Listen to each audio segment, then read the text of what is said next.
everybody, and welcome to another episode of Blood on the Razor Wire TV. You already know we bring it to you real and we bring it to you raw. Make sure you hit that subscribe button. If you're watching the video, man, subscribe to the channel. Hit the like button. Definitely leave a comment. I like to hear from you guys. What you have to say is important. Like I say, it's not my channel, it's our channel.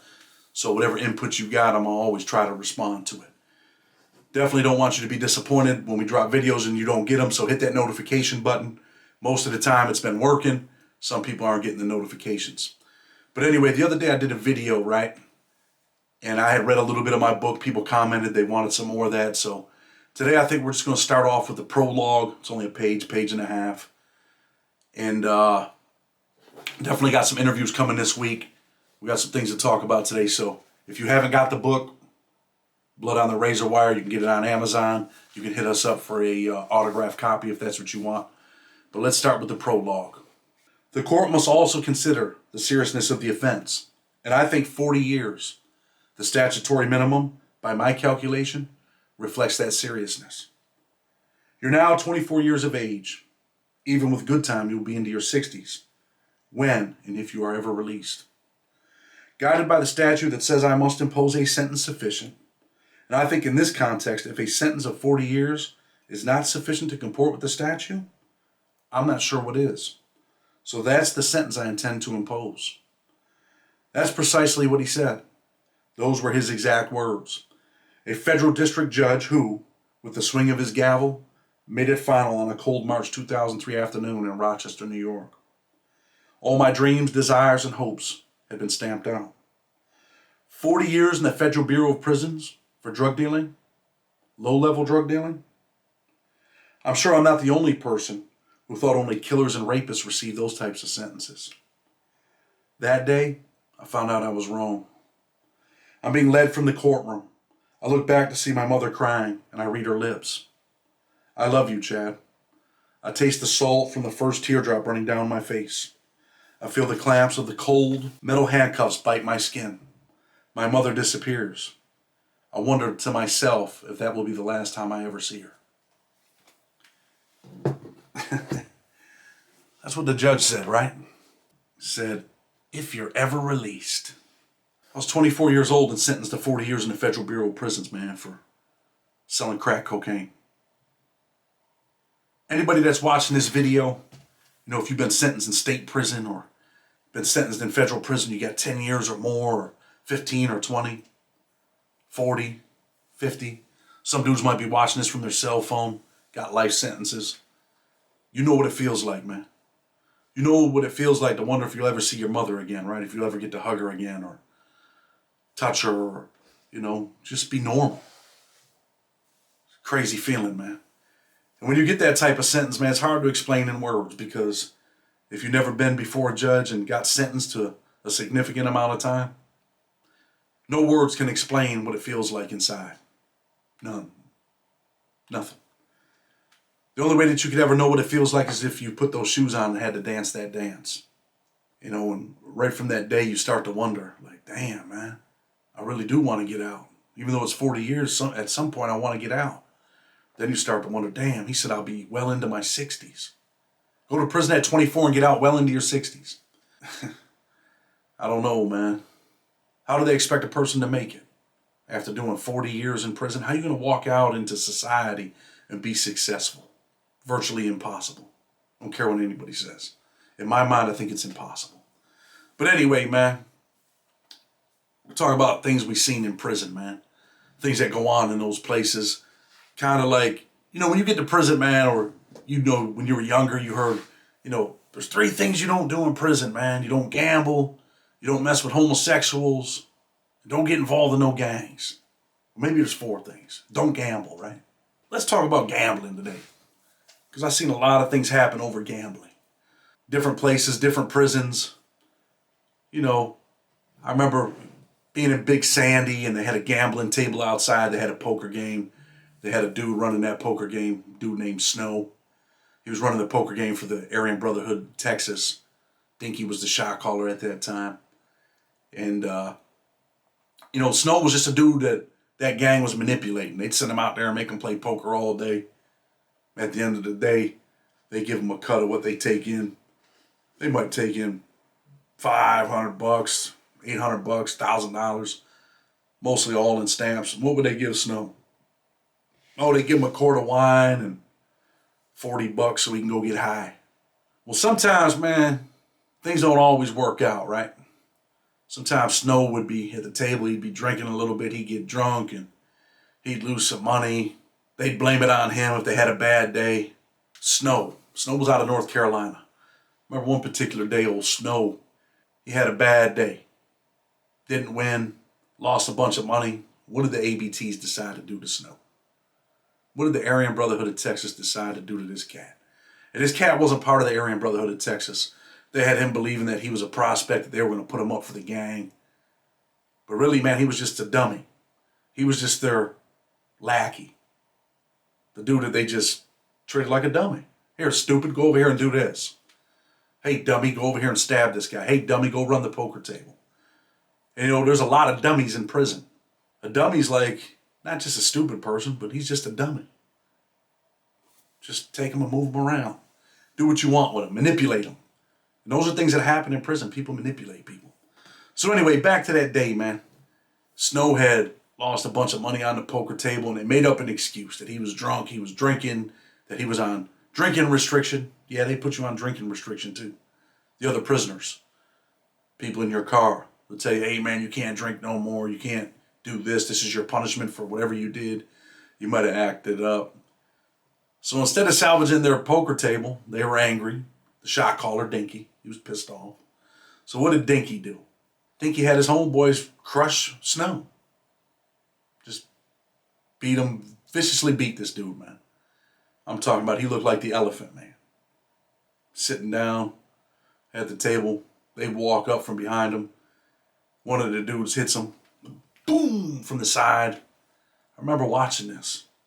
Snow grabs his face, jumps up, tries to put his hands up, and they're all over him. 3 dudes. Nothing's ever fair in the penitentiary. There ain't no fair ones for real. You might have heard that term, fair ones, one-on-one fight. Let's catch 5 in the bathroom. Nah, not in a maximum security federal prison. Instead, they send 2, 3, 4, 5 dudes on you. And what could you possibly do? What could one man possibly do when you got 4 or 5 dudes on you just beating the brakes off you? They didn't use any weapons on Snow. Why would they? They need him. He's their dummy. They just beat him up. Blood, face messed up, Elephant Man. Snow goes to the hole, comes out of the hole, comes back to population. What do you think he's doing when he comes back? It's like a dog, man. You ever see people kick their dog? And I don't believe in any of that stuff. I love animals, man. Love animals more than people. You ever see somebody kick their dog, scream at their dog, punch their dog, and then the dog comes back whining? Comes right back to you. Wanting to be pet, wanting to be loved. Snow was that dog, man. Came right back to Dinky and them guys, man. Came right back. He's back at the poker table. He's back running the poker table. Doing his thing. He's just a dummy, man. You want to be a dummy? You want to go to prison and be a dummy? In federal prison, sometimes they call them missiles. Because dummies get sent on missions. They're missiles. They just send them, hey, look, man, we need you to go smash this dude over here. He violated, he broke the prison conduct rules. Or, hey, this guy's a chomo, which, you're a chomo when you come to Big Sandy. It's mandatory that you're getting smashed off the yard, man. You're getting stabbed. Some dudes are willing to go volunteer to kill you, man. Those are the dummies, man. Sometimes there's dummies and, they'll have meetings, right? We got a meeting. There's a meeting for the car. And there'll be this big meeting and everyone comes together, all the dudes in your car, and you start talking. And the shot caller saying, look, man, we got this dude right here. He violated, man. He owes a dope debt to the Serranos and he's not paying. So he's got to be smashed. And there's dudes that'll actually put their hand up and say, I'll kill him, bro. From my experience, it's usually dudes that only got 4 or 5 years, like they think they're living in a movie. They're in maximum security prison. These cats are living in a movie, man. They think this shit is a movie. And for real, man, these dudes are willing to go kill for the shot caller, man. Because they're dummies, man. They're not thinking about the consequences. They're not thinking, man, you kill a dude in federal prison, you might end up with the death penalty. They will give you the death penalty for killing people in federal prison, man. It's happened. Trust me, it's happened. And I think I spoke about this before, briefly. Let me tell you about two other dummies, man. One dummy's name was John. The other dummy's name was Russell. These dudes decided, man, that they were going to stab my cellie, man. His name was Aaron Pike. He was from Jamestown, New York. These dummies decided they were going to stab my homeboy because someone came from Hazleton, USP Hazleton, and said, hey, that white dude right there, man, he was involved in jumping on your homeboys. And really, that's not what really happened, man. Aaron wasn't involved in jumping on any of their homeboys. Really, what he did was, man, he had sent a message, man, in sign language from window to window, from one unit to another unit, and telling the white independent dudes, hey, look, man, the Ohio ABs and the ABTs, man, they're coming over there to get you guys in the morning. Be on point. And we're going to talk about what happened that day in Hazleton, too, man, in a video, I promise. So anyway, he had sent that message. Them dudes came over there, man. Things didn't work out for the gang members. All the independent white dudes were waiting on them. They got in there, man, and there was a battle, and they came up short. Aaron Pike ended up getting packed up, got transferred to USP Big Sandy from USP Hazleton. And one of the Serrano dudes has told the ABT shot caller, yo, man, that dude right there was involved with hitting your homeboys. They didn't do any investigation. They didn't do anything, man. They just decided that they were going to send these two dummies. They were going to send these two dummies to go stab Aaron. And that's what they did, man. In the morning, Aaron was walking to work. And I talk about this in the book. Aaron had been worried about it. Like, damn, man. I don't want these dudes to, do something to me. He had that feeling, man. He didn't like being around them white gang members. He had that feeling. And Aaron was walking to work. And on his way to work, he gets stabbed in the back. He feels it. I think the first knife that hit him punctured his lung. Then they hit him in the head. Stabbed him in the head. He turned around. He tried to fight back. Got stabbed from behind again. Both lungs are punctured now. Aaron's trying to fight. They're stabbing him in the hands. He's trying to fight these dudes off. Both of his hands end up broke. He gets stabbed through the nose with a bone crusher. Comes out of his lip. Looked like he had a hair lip. They had to sew his lip and his nose. Aaron somehow gets up off the ground, man. Rips his shirt off. Holds it to his head. The cops want to put him on a stretcher. He tells them, no, I'm going to walk. Like a real soldier, he said, man, I'm going to walk to medical. There's nothing he could do, man. He walked to medical and almost lost his life because he walked there. They ended up sticking these tubes in his back. And the doctor had said, man, I ain't never seen nothing like this since Vietnam. What? Since Vietnam. The medical personnel over there stuck these 20-gauge needles into his back in order to pump oxygen into both lungs. I think they didn't mercy flight Aaron. The weather was bad. This was in November. Snowing out, Big Sandy. They couldn't get a helicopter in there, so they put him on an ambulance and rushed him to the hospital. Aaron ended up living, but I think he was stabbed over 33 times. USP Big Sandy, blood on the razor wire, right? So much blood left there, man. I know I talk a lot about Big Sandy, but we could talk about things that happened in Prologue, things that happened in Coleman. I mean, dangerous things happen in these places, man. People are losing their lives. Could you imagine what it's like, man, to be on your back and have two dudes stabbing you and you're trying to fight them off? And you're getting stabbed in your hands. And for that moment, you got to be thinking, damn, man, I'm literally fighting for my life. You know how many people are in federal prison, man, state prison, getting stabbed, fighting for their lives? Dudes are fighting for their lives, man. And so many people fight for their life and still lose it, man. I've seen people fighting for their lives and lose their lives, man. Seen their lives end in that concrete jungle, man. Seen their blood spilled on that concrete. They never got up, man. They never walked out. Instead, they were carried out in a body bag. That's what prison's like, man. Because there's so many dummies, man, like Russell and Scott. What happened to them, man, after they stabbed Aaron? Let's just get this clear, right? Aaron didn't testify on no one, none of that stuff.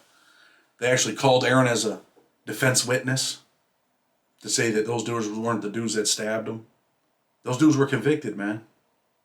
I think Russ, he only had 15 years. Got another 25. Life's over, man.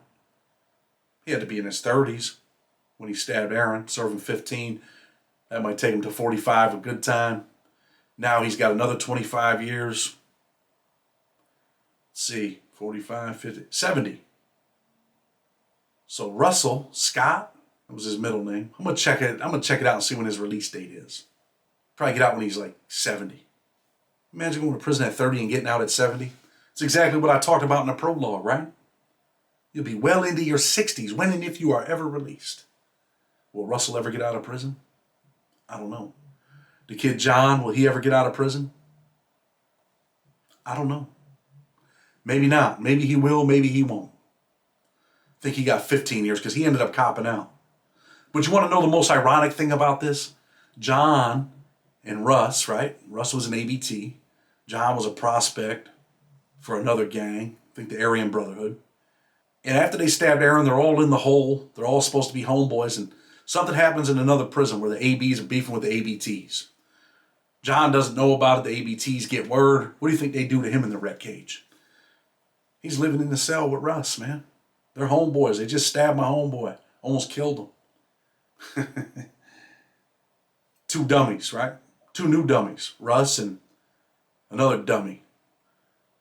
They get John in the cell, John Pinky. They get John in the cell in a red cage because Russ probably didn't want to handle it on his own in the cell. So they get in the red cage. They're all together at rec, and they smash John now. Smash John? But John was just part of the mission. That's what I mean about dummies, man. They just went and stabbed the dude. Now he's getting stabbed by the same dudes. They end up cutting a piece of his ear off.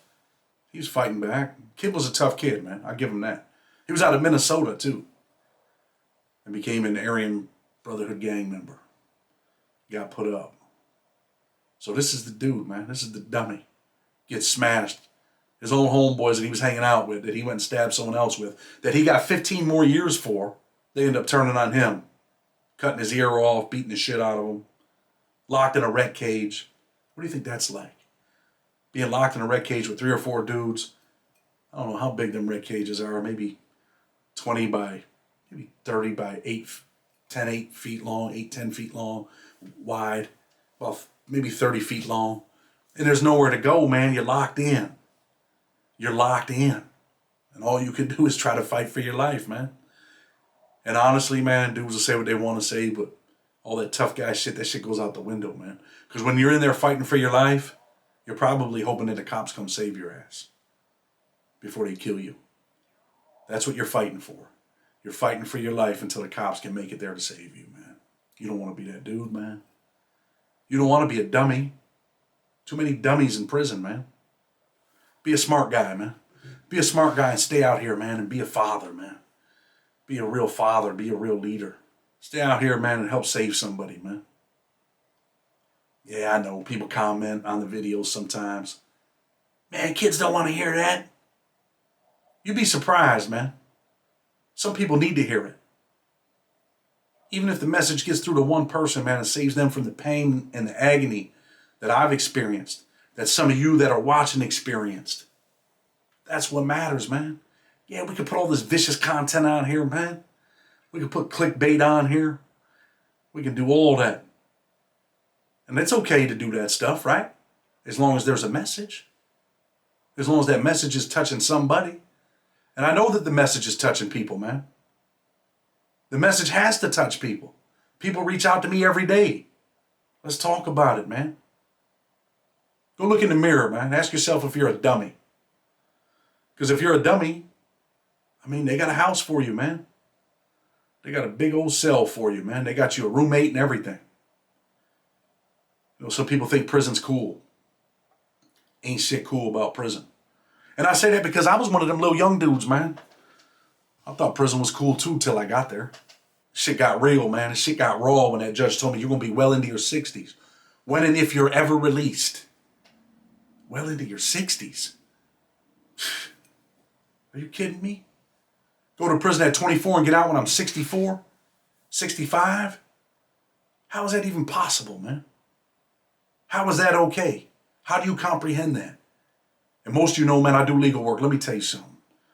Every day there's people that call me crying to get out of prison, man. Can't do it no more, Chad. I need your help. Please, man, help me, man. I got life. Life. You think they can't give you life for drugs?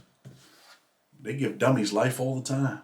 Sometimes people go to prison and become even more dumb. I don't want you to be that dude, man. I don't want you to be that chick either. Some chicks out there in the street, man, thinking this stuff's cool, man, and with your baby's daddy, or you're getting money, you're doing this, you're doing that, getting your nails done, getting your lashes done, you're hustling, talking that street shit. All that stuff goes out the window too. I promise you that. I had some gangster ass chicks, man, that I done cases for. And I can tell you, man, almost every single one of them told on their case. That's not a knock on women. You know what they're thinking, man, I got family, I got kids. I can't do 20, 30 years. You think someone's going to go do 20, 30 years for you? You're sadly mistaken, man. They ain't doing it. They might be dummies in the street when they're doing dumb shit. But when they get down there, guess what? All that shit goes out the window, man. So who you want to be, man? Don't answer me. Go look in the mirror and answer yourself. For sure, don't be a dummy. Blood on the Razor Wire TV. Bringing it to you real, bringing it to you raw. Until tomorrow, we're out.